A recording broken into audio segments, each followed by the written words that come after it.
Bismillahirrohmanirrohim, alhamdulillahirobbil alamin wa bihi nasta'in ala umurid dunya wadin. Wassalatu wassalamu ala asrofil anbiya wal mursalin. Sayyidina Muhammadin wa ala alihi wa sobihi ajmain. Amma ba'du. Berikut ini adalah komentar ulama Yordan yang bernama Al-Syarif Al-Muhaqiq Murad Sukri, salah satu ulama terkemuka di kerajaan Al-Hashemiyah Yordania di Oman. Beliau adalah ahli sejarah, ilmu nasab, dan salah satu ulama terkuat dalam mazhab Hanbali. Dalam sebuah situs web Sakifah Al-Syabami, beliau menuliskan komentarnya mengenai keabsahan nasab Balawi sebagai keturunan Rasulullah. Untuk lebih jelasnya, silakan disimak komentar beliau yang sudah kami alih bahasakan ke dalam bahasa Indonesia, untuk lebih mudah dipahami. Al-Syarif Al-Muhaqiq Murad Sukri, menantang validitas nasab keturunan Ba'alawi. Segala puji bagi Allah, Tuhan semesta alam, dan semoga doa dan kedamaiannya dilimpahkan kepada junjungan kita Muhammad, keluarganya dan semua sahabatnya. Amma ba'du, setelah Allah memberikan kesuksesan dan kemudahan, dan saya menulis sebuah risalah berjudul Quraisy fi Al-Urdun, dan di dalamnya terselipkan manfaat dan peringatan, di mana para penuntut ilmu yang adil mengapresiasinya dengan baik.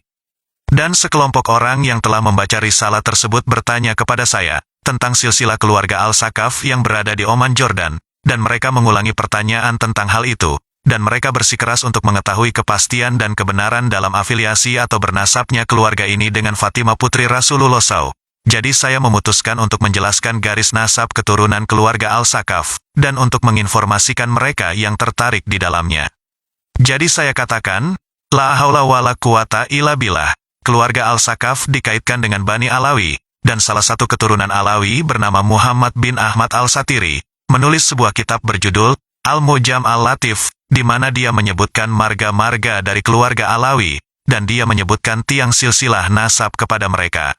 Maka dia berkata, halaman 42, saya akan menyebutkan sekarang, nasab Sahib Mirbat dikaitkan dengan Imam Ali bin Abi Thalib dan Fatimah, putri Rasulullah.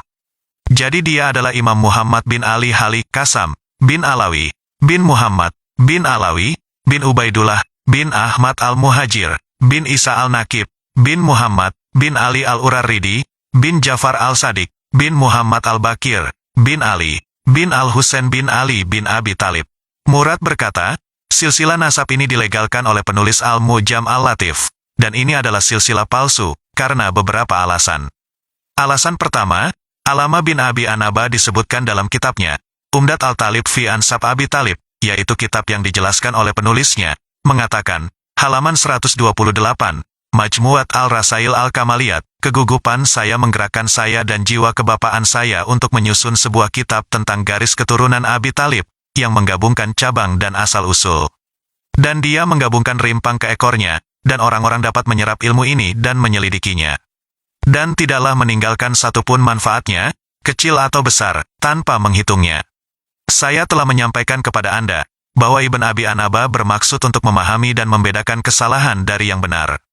Dan dia, Ibn Abi Anaba, sama sekali tidak menyebutkan bahwa Muhammad bin Ali Al-Uraidi memiliki keturunan seperti yang disebutkan oleh Bani Alawi. Begitu juga tidak disebutkan di sini, karena kurangnya pengetahuannya tidak menunjukkan pengetahuan tentang tidak ada, atau tidak adanya keberadaan tidak menunjukkan kurangnya keberadaan. Karena jika ahli fan ilmu tidak mengetahuinya, maka ini adalah indikasi bahwa itu tidak ada, karena yang membuktikan penetapan nasab mereka ini adalah para ulama nasab itu sendiri, dan para ahli fan nasab itu sendiri.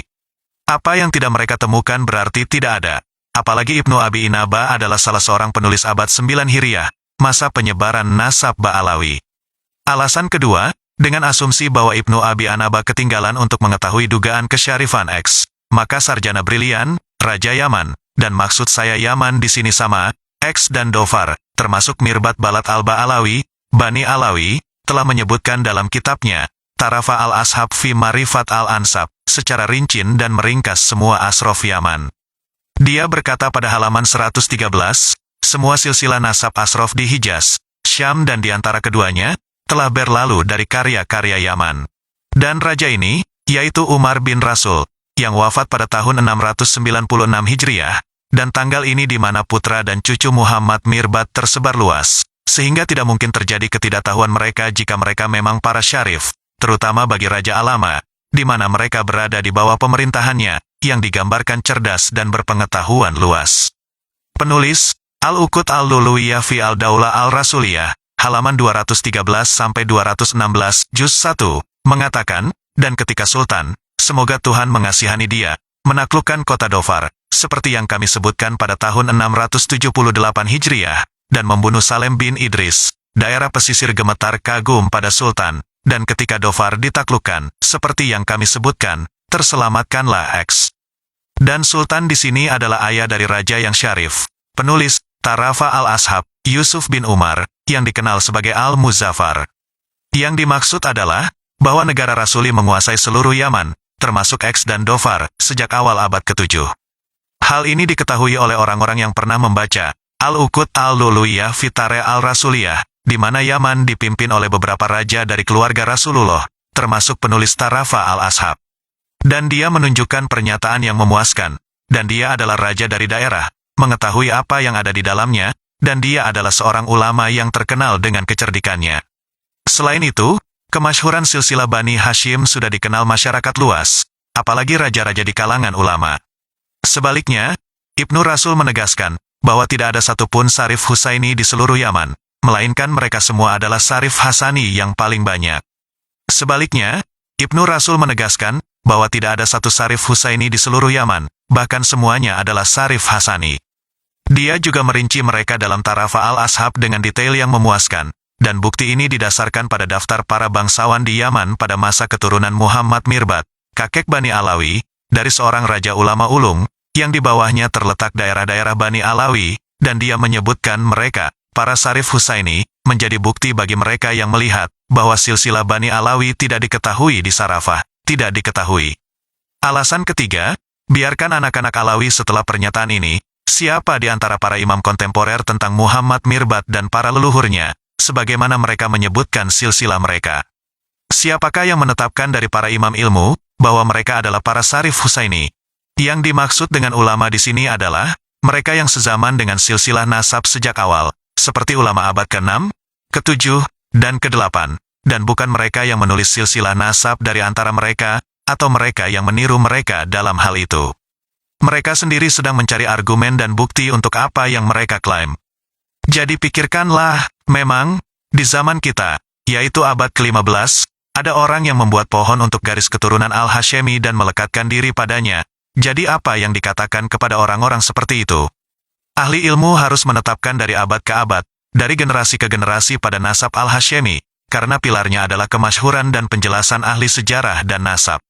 Dan apa yang telah ditulis oleh Al-Malik Al-Ashraf bin Rasul, yang merupakan salah satu ulama abad ke-7 dan raja-rajanya, dalam membuat daftar para Ashraf Yaman secara rincin, seperti yang dia ketahui dari membaca bukunya Al-Tarafat Al-Ashab, adalah dalil konklusif yang tidak menerima keberatan, karena kuatnya dalil dan premis yang melingkupi pemberitaannya tentang para Sarif Yaman, dan dia tidak menyebut Banu Alawi sama sekali, maupun keturunan Sarif Husaini, keturunan Husain bin Ali. Kesimpulan dari argumen ini adalah, bahwa Al-Ashraf bin Rasul adalah seorang ahli silsilah nasab yang ahli, seperti yang dijelaskan oleh penulis Al-Uqud Al-Luluiyah, juz 1 halaman 284. Kedua, dia, Al-Ashraf bin Rasul, adalah Raja Yaman, dan upeti, benteng, dan kastilnya dikumpulkan darinya di bawah pemerintahannya. Dan ketiga, kemasyhuran silsilah nasab Al-Hashemi sudah diketahui oleh para ulama dan rakyat jelata, juga bagi raja-raja yang memimpin rakyat, ketetapan-ketetapan dan jabatan-jabatan mereka, maka tidak ada penyebutan atau berita tentang mereka, dan mereka ada seperti yang mereka klaim sebelum tanggal ini selama puluhan tahun, yang merupakan waktu yang cukup untuk ketenaran dan diketahui, dan silsilah nasab Al-Hashemi bukanlah yang terburuk sehingga harus ditutupi, melainkan suatu kehormatan untuk dibanggakan jika memang itu benar. Dan siapapun yang merenungkan baris-baris tulisan ini, yakin akan ketidakabsahan silsilah Ba'alawi tersebut di atas. Alasan keempat, apa yang diriwayatkan oleh Imam Ahmad dalam musnadnya dari hadis Abu Hurairah, Rasulullah mengatakan, suku Arab yang paling cepat mati adalah suku Quraisy. Hingga saja seorang wanita akan segera melewati sebuah sepatu dan berkata, ini adalah sepatu Quraisy. Ini adalah hadis sahih dan ada syawahidnya. Hadis ini merupakan indikasi yang jelas, bahwa kaum Quraisy, termasuk Bani Hashim, jumlahnya sangat sedikit, dan siapapun yang melihat para Sarif X akan menemukan, bahwa mereka berjumlah ribuan. Sebaliknya, pemilik Al-Mujam Al-Latif, yaitu Al-Satiri, menyebutkan hampir 180 marga